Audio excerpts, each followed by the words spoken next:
E aí pessoal, sejam todos muito bem-vindos, eu sou o Professor Pinguim e hoje estamos juntos para mais um daqueles vídeos de exercício resolvido. O tema de hoje são comprimentos de curva, que a ideia básica é, você tem uma curva, você tem uma linha e você quer saber o comprimento dessa curva. A ideia é mostrar que esse processo é na verdade um processo que é bem simples e que ele só pode ser complicado se você tiver uma curva muito complexa, mas aí seria por culpa dos cálculos, não do processo. O processo é bem simples, eu acredito que esse exemplo deixa isso bem claro. Espero que vocês gostem do exercício de hoje. Bora lá, vamos começar?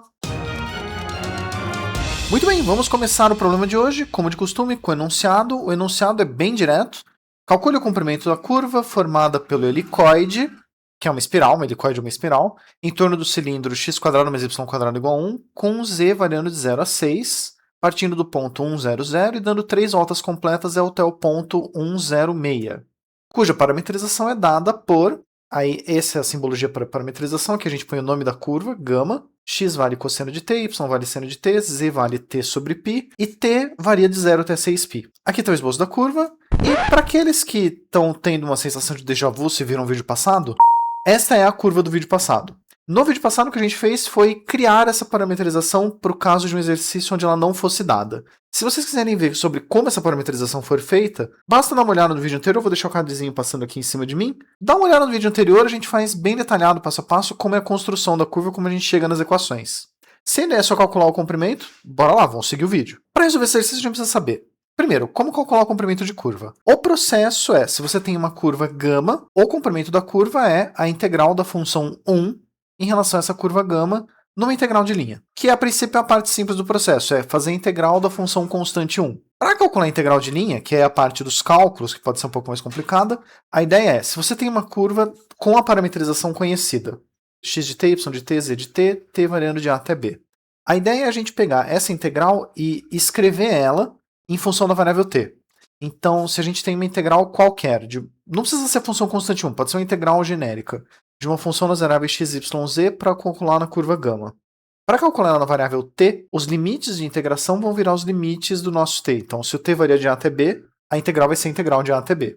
A nossa função, quando a gente pega x, y, z e troca pelo correspondente em t, a gente vai ter uma função de t. E a gente vai multiplicar isso por um fator de correção, que é a raiz quadrada da derivada de x ao quadrado, mais a derivada de y ao quadrado, mais a derivada de z ao quadrado. Ou, se vocês preferirem uma notação mais compacta, é a norma do vetor tangente à curva. Por razão de gosto pessoal, eu já vou usar esse aqui porque os cálculos já começam aqui. Poupa o trabalho de calcular o vetor tangente. Outra coisa, a gente tem que saber umas derivadas que estão tabeladas. A derivada de seno é cosseno, a derivada de cosseno é menos seno, a derivada de t vale 1, e a relação fundamental da trigonometria. Cosseno quadrado mais seno quadrado igual a 1. Com essas ferramentas em mãos, a gente pode começar a resolver. Bom, o comprimento da curva é dado pela integral da função constante 1. Então, vamos calcular essa integral para calcular o comprimento da nossa espiral. Vamos à parametrização que foi dada.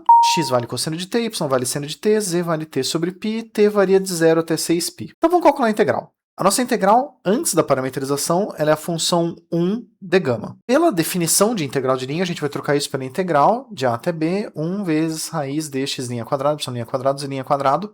E aqui, se não fosse 1, se fosse uma função diferente, por exemplo, x², a gente trocaria por x de t². Como não tem x, não tem y, não tem z, não precisa fazer essa troca. Aí, com a parametrização que foi dada, que é essa aqui, copiada do início do enunciado sem mudar nada. Os limites de integração a e b vão ser os limites que a gente tem em t.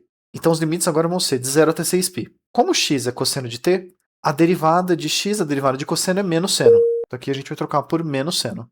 Como y é seno, a derivada de seno é cosseno. E como z é t sobre π, a derivada de t vai dar 1, fica 1 sobre π. Então, esta é a integral que a gente vai resolver. Parece que não, mas a gente fez muita coisa nesse ponto, porque antes a gente tinha uma integral de gama, e gama é a curva que depende das variáveis x, y e z, já que era uma espiral que andava nas 3 dimensões. Depois de fazer essa transformação, a gente passou a ter uma única integral na variável t. E aí, como é uma integral com uma variável, é muito mais fácil de resolver do que uma integral que tinha 3 variáveis que estavam lá interconectadas entre si. Agora falta resolver a integral. Primeira coisa é resolver essa integral. Menos seno ao quadrado é a mesma coisa que seno ao quadrado. Seno ao quadrado mais cosseno ao quadrado dá 1. Então a gente tem a integral da raiz de 1 mais 1 sobre π². Por mais que a raiz quadrada de 1 mais 1 sobre π² pareça uma coisa muito horrível, isso é um número. E por ser um número, a integral de qualquer número é esse número vezes t. Então a integral é t vezes raiz de 1 mais 1 sobre π² de 0 até 6π. Substituir t por 6π, substitui por 0, faz a conta de menos, subtrair 0 não vai mudar nada. A gente tem nosso resultado. 6π vezes a raiz quadrada de 1 mais 1 sobre π quadrado. Agora é só dar um destaque. O comprimento do helicoide é 6π vezes raiz de 1 mais 1 sobre π quadrado. Não vou colocar unidade, porque no enunciado original não tinha unidade. Então, mas se tivesse em metros lá no começo, as variáveis x, y, z, o resultado final seria em metros. Se tivesse em quilômetros, seria em quilômetros, e assim por diante. Vamos só dar um destaque maior ainda, e encerrar felizes por aqui. E comprimento de curva é um processo que é realmente simples assim.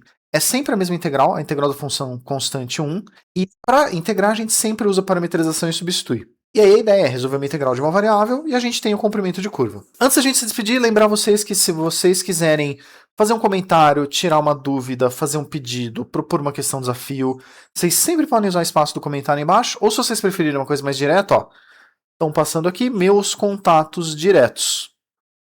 Agradeço vocês por terem me assistido aqui, eu espero muito poder ver vocês no futuro e obrigado, pessoal. Até a próxima.